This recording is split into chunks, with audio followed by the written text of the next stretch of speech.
بسم اللہ الرحمن الرحیم۔ حضرت یوسف علیہ السلام اور زلیخا کا واقعہ۔ حضرت یوسف علیہ السلام حضرت یعقوب علیہ السلام کے بیٹے تھے اور حضرت اسحاق علیہ السلام کے پوتے تھے اور حضرت ابراہیم علیہ السلام کے پرپوتے تھے۔ حضرت یوسف علیہ السلام کا واقعہ ایسا ہے جس کو قرآن پاک میں احسن القصص کہا گیا ہے۔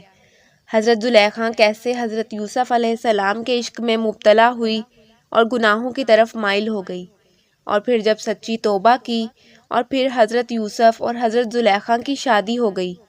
اللہ پاک نے ان کے بدن سے 2 پیغمبر پیدا کیے۔ حضرت یوسف اور حضرت زلیخا کی شادی کا قصہ بہت ہی نرالا تھا۔ رائل جو تاریخی کتابوں میں زلیخا کے نام سے مشہور ہوئیں، وہ تیموس بادشاہ کی انتہائی خوبصورت شہزادی تھی۔ علامہ ابن کثیر لکھتے ہیں کہ 9 سال کی عمر میں حضرت زلیخا کو حضرت یوسف علیہ السلام کا دیدار خواب میں ہوتا ہے۔ وہ اس وقت سے ہی ان کے عشق میں مبتلا ہو جاتی ہیں۔ کچھ سال بعد جب حضرت زلیخا کو حضرت یوسف علیہ السلام خواب میں عزیز مصر کے روپ میں نظر آتے ہیں، اور بی بی زلیخا کی قسمت ایسی کہ اس سال ہی عزیز مصر کا رشتہ ان کے لیے بھیجا جاتا ہے، وہ فوراً شادی کے لیے ہاں کر دیتی ہیں۔ لیکن وہ رشتہ اس وقت کے عزیز مصر عطفیر بن زہیب کا تھا۔ شادی کی رات انہیں پتہ چلا کہ یہ وہ لڑکا نہیں ہے جو مجھے خواب میں نظر آتا تھا۔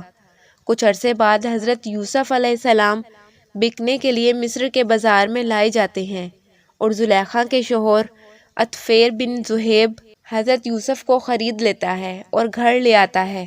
قرآن پاک میں اللہ تعالیٰ کا فرمان ہے مصر والوں سے، جس نے حضرت یوسف علیہ السلام کو خریدا تھا، اس نے اپنی بیوی سے کہا کہ اسے بہت عزت و احترام کے ساتھ رکھو، ممکن ہے کہ یہ ہمیں فائدہ پہنچائے یا اس کو ہم اپنا بیٹا بنا لیں۔ یوں ہم نے مصر کی سرزمین میں یوسف کے قدم جما دیے۔ سورۃ یوسف آیت نمبر 21۔ اس طرح حضرت یوسف علیہ السلام مصر میں آرام سے رہنے لگے۔ جیسے ہی حضرت یوسف علیہ السلام نے جوانی کی دہلیز پر قدم رکھا، حضرت زلیخا پہلے ہی حضرت یوسف علیہ السلام کو خواب میں دیکھ چکی تھی، وہ آپ علیہ السلام کی دیوانی ہو گئی۔ اللہ تعالیٰ فرماتا ہے کہ وہ جس عورت کے گھر میں تھا وہ اسے پھسلانے لگی اور دروازے بند کر لیے اور کہنے لگی، آؤ۔ حضرت یوسف علیہ السلام نے کہا کہ اللہ کی پناہ، وہ تیرے میاں یعنی میرے آقا جس نے مجھے عزت سے رکھا ہے، میں ایسا ظلم نہیں کر سکتا، بے شک ظالم نجات نہیں پاتے۔ سورۃ یوسف آیت نمبر 23۔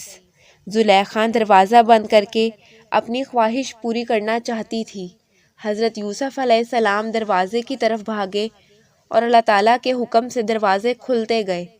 زلیخا نے حضرت یوسف علیہ السلام کو بھاگتے ہوئے پیچھے سے پکڑا، جس سے حضرت یوسف علیہ السلام کی قمیض پیچھے سے پھٹ گئی۔ عزیز مصر نے جب یوسف علیہ السلام کو یوں بند کمرے سے نکلتے دیکھا تو زلیخا نے شور مچایا کہ یہ میرے ساتھ برا کرنا چاہتا تھا، اور کہنے لگی کہ جو شخص تیری بیوی کے ساتھ برا کرے اسے قید کر دیا جائے اور اس کو دردناک سزا دی جائے۔ سورۃ یوسف آیت نمبر 25۔ حضرت یوسف علیہ السلام بولے، یہ مجھے اپنی خواہش پوری کرنے پر مجبور کر رہی تھی۔ اللہ پاک فرماتا ہے کہ عورت کے گھر والوں میں سے ایک نے گواہی دی کہ اگر اس کا کرتا آگے سے پھٹا ہوا ہے تو عورت سچی ہے، اور اگر کرتا پیچھے سے پھٹا ہے تو عورت جھوٹی ہے اور وہ سچا ہے۔ جب یوسف علیہ السلام کا کرتا دیکھا تو وہ پیچھے سے پھٹا تھا۔ تب اس نے زلیخا سے کہا کہ یہ تمہارا فریب ہے۔ پھر اس نے کہا کہ یوسف اس بات کا خیال نہ کر، اور زلیخا تو اپنے گناہ کی بخشش مانگ، بے شک خطا تیری ہی ہے۔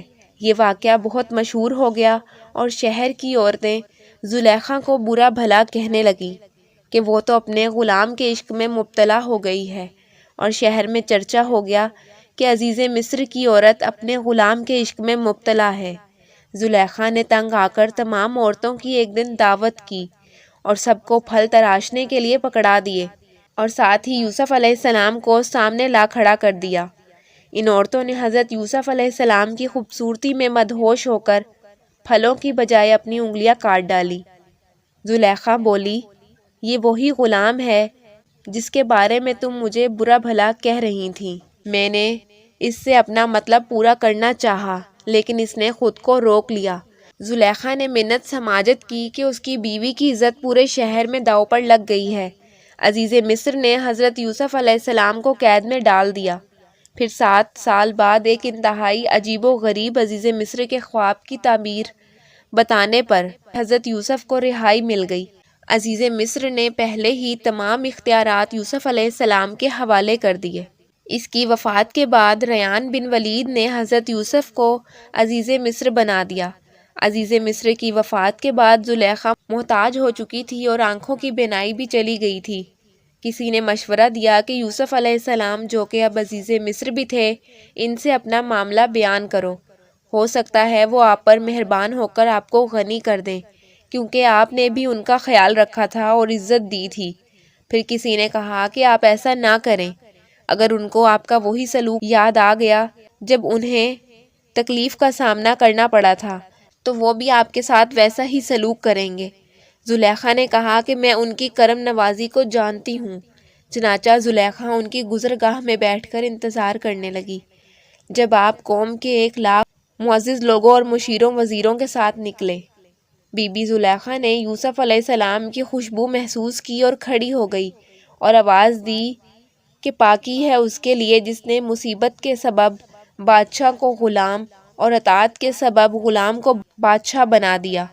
حضرت یوسف علیہ السلام نے پوچھا، تم کون ہو؟ تو کہنے لگی کہ میں وہی ہوں جو آپ کی خدمت خود کرتی تھی۔ مجھے میرے کیے کی سزا مل گئی ہے، میری قوت ختم ہو گئی ہے، میرا مال ضائع ہو گیا ہے، میری آنکھوں کی روشنی ختم ہو گئی ہے اور میں لوگوں سے سوال کرنے پر مجبور ہو گئی ہوں۔ پہلے لوگ میری نعمتوں کو دیکھ کر رشک کرتے تھے اور اب میں ان نعمتوں سے محروم ہو گئی ہوں۔ برا کرنے والوں کی یہی سزا ہے۔ یہ سن کر حضرت یوسف علیہ السلام بہت روئے اور فرمانے لگے کہ کیا تیرے دل میں میری محبت میں سے کچھ باقی ہے؟ آپ نے کہا، جی ہاں، اس کی قسم جس نے ابراہیم کو خلیل بنایا، مجھے آپ کی طرف دیکھنا چاندی ملنے سے زیادہ محبوب ہے۔ آپ وہاں سے چلے گئے اور زلیخا کی طرف پیغام بھیجا کہ اگر تمہاری رضامندی ہو تو ہم تم سے نکاح کر لیں، اور تم شادی شدہ ہو تو ہم تمہیں غنی کر دیں گے۔ زلیخا نے پیغام لانے والے سے کہا کہ میں جانتی ہوں وہ مجھ سے مذاق کر رہے ہیں، کیونکہ جب میں جوان اور خوبصورت تھی تب انہوں نے میری طرف توجہ نہیں دی، اور اب جب میں اندھی، بوڑھی، فقیر ہو گئی ہوں تو وہ مجھے کیسے قبول کر سکتے ہیں؟ پھر حضرت یوسف علیہ السلام نے زلیخا سے نکاح کر لیا، ان کے پاس آئے اور پھر نماز پڑھی اور اللہ پاک سے دعا کی تو اللہ تعالیٰ نے زلیخا کا حسن و جمال، بصارت، جوانی لوٹا دی۔ نکاح کے وقت آپ باکرہ تھی اور آپ سے افراسیم بن یوسف اور منشا بن یوسف پیدا ہوئے۔ ویڈیو اچھی لگی تو لائک کر دیں، میرے چینل کو سبسکرائب کر دیں۔ جزاک اللہ۔